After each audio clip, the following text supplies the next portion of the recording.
Hey fam, Master Coach G here, thriving after 50, mind, body, soul.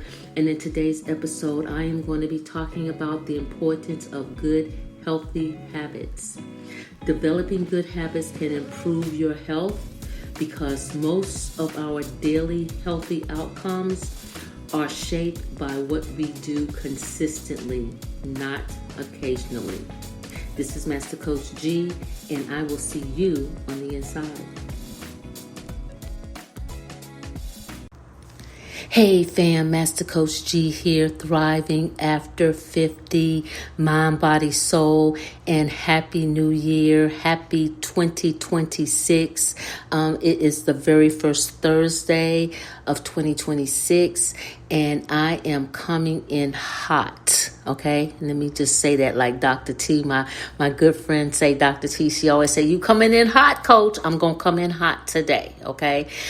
Because today I want to start off the new year talking about our habits, okay? I don't think that we understand how important our habits are, because what we should understand is that our habits is what dictates our health. It dictates our life. It dictates our success in life. It dictates everything. Our habits dictate everything. So that's why I'm going to be talking about the importance of good, healthy habits. See, developing good habits can improve your health because most of our daily health outcomes are shaped by what we do consistently, not occasionally, okay? I think that's important for us to make note of, because once we understand that what we're doing consistently is what we do on a daily basis that causes or creates problems in our health, okay? Good habits support our body without requiring consistent willpower. Okay, you don't have to have willpower, because my mom always says to me, she says, oh, you have such strong willpower. You go to the gym, 5 days a week.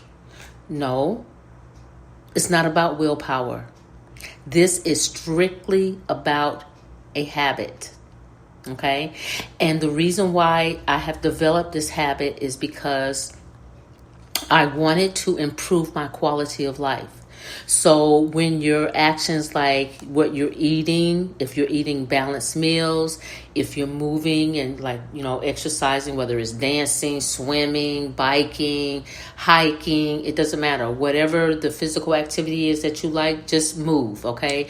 When you start moving your body, drinking your water, going to bed at a regular bedtime, see, we're going right back to the pillars, the four pillars, the foundation.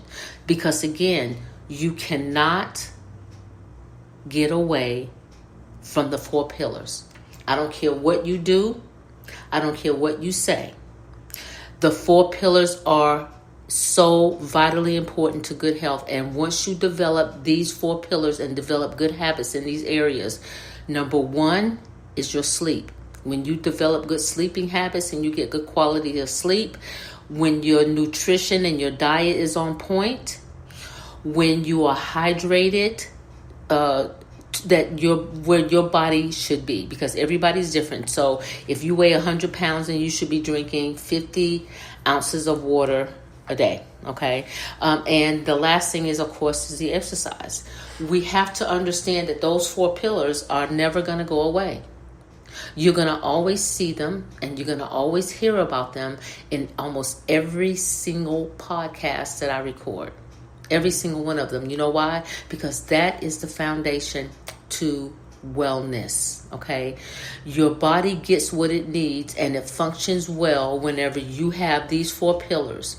I like to think of them as a trinity, if you will. And what I mean by that is, what affects one affects all, okay? If you are dehydrated, it's going to affect your sleep. It's going to affect what you eat and how you eat. It's going to affect if you exercise. All that is tied in together, and you cannot separate them. It's like mind, body, soul. You can't separate them. It's the same thing with the four pillars. When you are lacking in one area, it affects the rest of the areas. So that's the reason why a balanced meal, moving your body, drinking your water, and going to bed at a regular bedtime is important. Those are the 4 pillars that you will never be able to get away from. And the thing is that we do them every single day. Okay? Because when you get those 4 things, your body gets exactly what it needs to function well. Okay? And the key here is wellness. Okay? So if you want your body to function well, you have to develop good habits around the 4 pillars. Okay? You are less likely to rely on last minute decisions that often lead to unhealthy choices. Okay? Healthy habits also helps to regulate key systems in our body. Okay? Excuse me. Regular sleeps improve our hormonal balance and our immune function. Okay? It is January, and the weather here in Texas has been a little crazy. I always say that Texas weather is bipolar. This week is 85. Next week it could be 35, But the thing is that with that kind of weather, your immune system has to be strong, okay? Because you're going from hot to cold, from cold to hot. So your immune system has to be strong, and that's the reason why it's so important that we look at getting the sleep that our body needs, because it definitely improves our hormonal balance and our immune function. Okay, consistent activity strengthens our heart, it supports our joints and our muscles, and it improves our mood. I always like to say going to the gym and moving some iron around and pumping some iron, that is like my therapy. To me, yes, I could go and sit down and talk to a therapist, but I'm telling you, that right there, it really helps my mental going to the gym. That's what works for me. Yours may be walking in nature or rock climbing or whatever it is. Whatever it is that puts you in that zone, that's what you should be doing. The other thing is our nutritional eating habits. For most people, that is probably one of the worst habits that they have. They either eat late at night, or they skip meals, or they eat junk and they sit at the computer all day and they don't get up and have a balanced meal, or they'll eat fast food or processed food, like, maybe they'll go in there and fix a bologna sandwich or a ham sandwich. That's processed food. That doesn't do your body any good, and it's not real food, okay? I'm just saying, it's not real food. So we need to understand that our eating habits is really important, because that stabilizes our blood sugar. So if you're wondering why you have diabetes, look at your eating habits. If you wonder why you're borderline diabetes, look at your eating habits. Because once you get that on track, I can guarantee you that you will stabilize your blood sugar. Okay, and that also provides, our nutrients also provides the vitamins and minerals that our body needs to repair itself. Now, here's the thing. Food is not like it used to be. Okay, let me just say that, and I can say that because even when they say organic, okay, so let me give you the true definition of organic, because people are totally misled when it comes to organic. So I want to share the true definition of organic, okay? And I'm not trying to digress into a whole nother subject, but I do want to make sure that we understand what vitamins and minerals in our food, okay? Organic, the true meaning of organic. From the ground, from the garden, from the fields, from the when you get it out the ground and you take it in your house and you put it in your sink and you wash off the vegetables or the fruit, and then you put it on the stove and you prepare it, that's organic. Okay? If it is in a package in the grocery store, it's not organic. I don't care what the label says, it is not organic. Organic is from your garden to your sink to your stove. That is organic, and no one on the planet can argue that. And the reason why I say what you buy in the grocery store is not organic, because it's in some type of container. It goes through a process to get to that container. Okay, so since it goes through a process to get to that container, that cannot be organic because something else other than your sink and the water is touching it before it gets to your stove. So the true definition, the true meaning of organic is from the garden to the sink to the stove. That, my friends, is organic. And you know how I know this? Because I was raised on a farm. Okay? And we planted our food, we harvested our food, and we ate off that food for the whole entire winter months. I'm talking about cabbage, collards, okra, watermelon, grapes, strawberries, apples, pecans, peanuts, corn. I mean, you name it, we grew it. And we harvest it and we put it in the freezer. That is organic. But the point that I was making is we don't have as many vitamins and minerals in the food as there once was. And then the other thing we have to understand is that they put so much pesticides on the food, trying to keep the pest off, which is, I get that. But they're also contaminating the ground. So the ground is losing its nutrients. So therefore, when whatever is grown in that soil is not 100% anymore, because now the ground is contaminated with chemicals. So no, it's not organic. And when I was growing up, we didn't use all that stuff. We just put a little dusting of something, but it was all natural. We didn't have nothing with chemicals in it at all. So we're not getting the vitamins and the minerals that we need. That's the point. Okay. That's why I always recommend to people that since we are not getting the vitamins and the nutrients and the minerals, the vitamins and the minerals that we need from the food, I always recommend to people that we should, and I do this on a daily basis, take supplements. I highly recommend plant-based supplements. Don't go to GNC, don't go to Walmart. That is not, it's not all natural supplements. It's not. So, but I have access to really, really great products, plant-based products, and they're very good. I use them every day. If they're good enough for me and my family, they are definitely good enough for you and your family. So that is the deal with the vitamins and the minerals. I just want you to know that you are not getting everything that we need from our food, because it's just not the same anymore. The ground is contaminated. They're saying this is organic and, all these different labels and stuff. But our body is not getting everything that it needs to repair itself. That's why so much sickness and illnesses and diseases out here, because the body is not repairing itself. It's important that we stick with those 4 pillars, because those are the 4 things that restore and repair our bodies. Okay, because over time, small actions reduce the risk of chronic diseases such as diabetes, heart disease, and high blood pressure. Okay, so you can do small things. People always want to eat the whole elephant in one bite. You can't eat an elephant in one bite. You got to take one bite at a time. That's what this means by taking small actions. Yes, take actions, but it don't have to be big, because what you want to do is you want to develop the habit.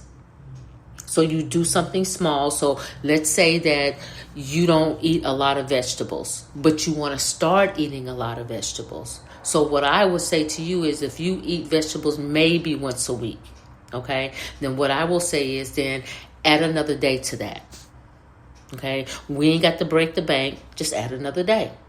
Okay, once you start eating, and it don't have to be back to back. You can do a Monday and Wednesday or whatever, but just get 2 days in of eating vegetables, because before you were only eating 1. Now you're eating 2. That's a small action that is going to help you over time reduce the risk of these diseases like heart disease, high blood pressure, diabetes. Okay. Yes, it's a small action, but then guess what? Once you get into a habit of eating vegetables twice a week, then add another day. Now you're eating vegetables 3 times a week, whereas before you was only eating them once a week. Okay. So what if it takes you 6 months to get there? So what? But the point of the matter is that you want to develop the good habit, because good habits reduce stress on your mind as well. Okay. When you have something going on with your body and you go to the doctor, and they tell you that, that you have, something major that's going on, it can stress you out. And not just that, but that's just one thing. But there's a lot of things that can stress us out. So that's the reason why having good habits reduces the risk of stress, okay?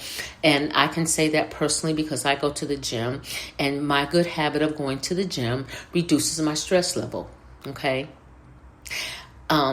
Which helps my mind, okay? Again, mind, body, soul. I don't want to just take care of my body. I want to take care of my mind and my soul too. Because again, that's the Trinity. Just like the 4 pillars, it's the same thing. So when routines are in place and you spend less energy deciding what to do and worrying about the consequences, the mental release of lowering your stress levels can improve your digestive system, your quality of sleep, and your overall emotional health. Okay.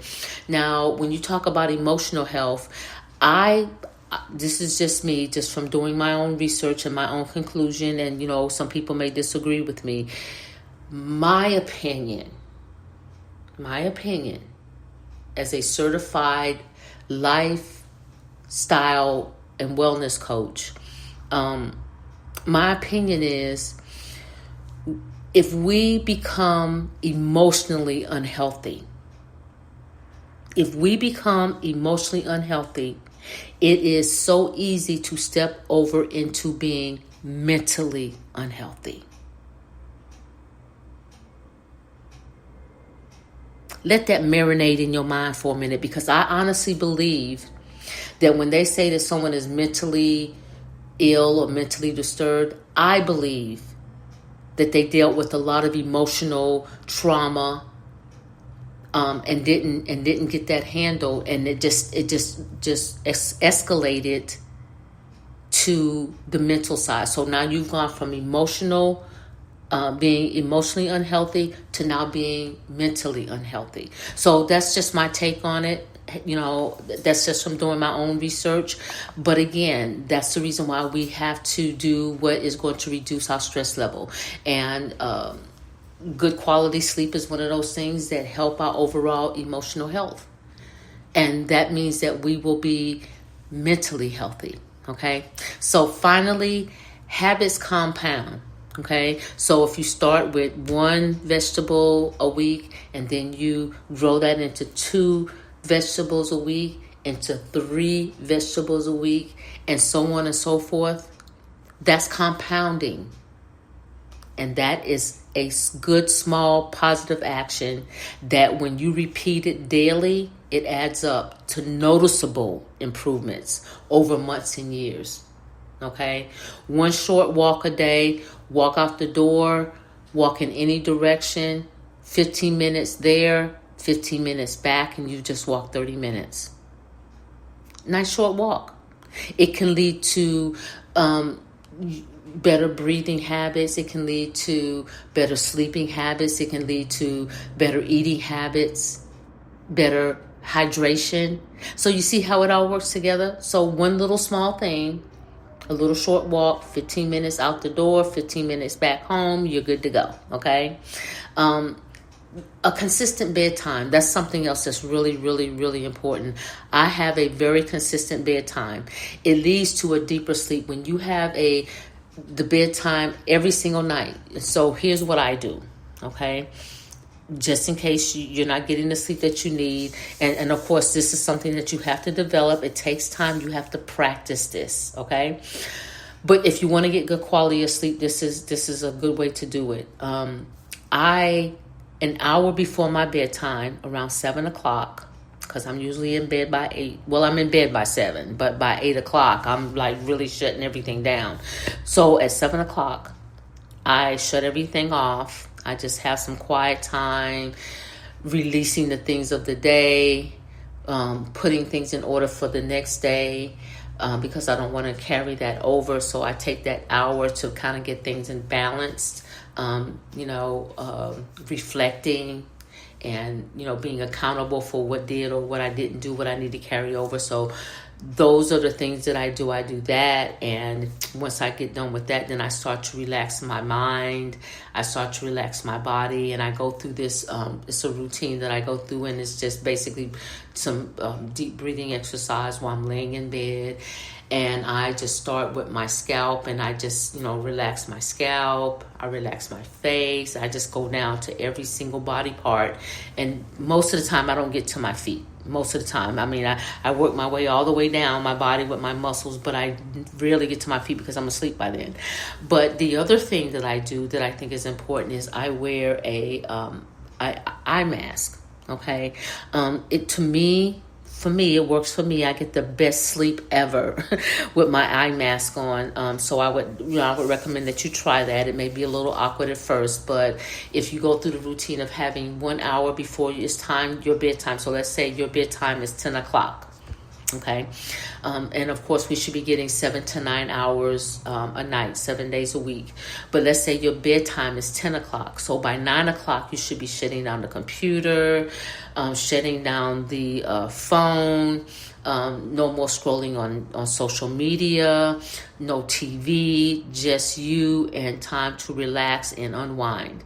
1 hour before your bedtime. So by 10 o'clock, you put on your mask, you get in your position to fall asleep, and the next thing you know, you're going to be asleep, and you're going to get good quality sleep. So that is very important.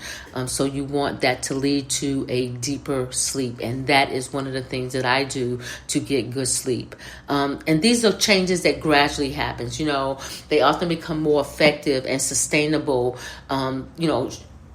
long term. So don't get impatient. Just understand that this is something that is going to take practice, and you do have to practice it every day. It's just like eating the vegetables every day. That's a practice. Okay. So in short, good habits create a stable foundation for your physical and your mental health. Okay.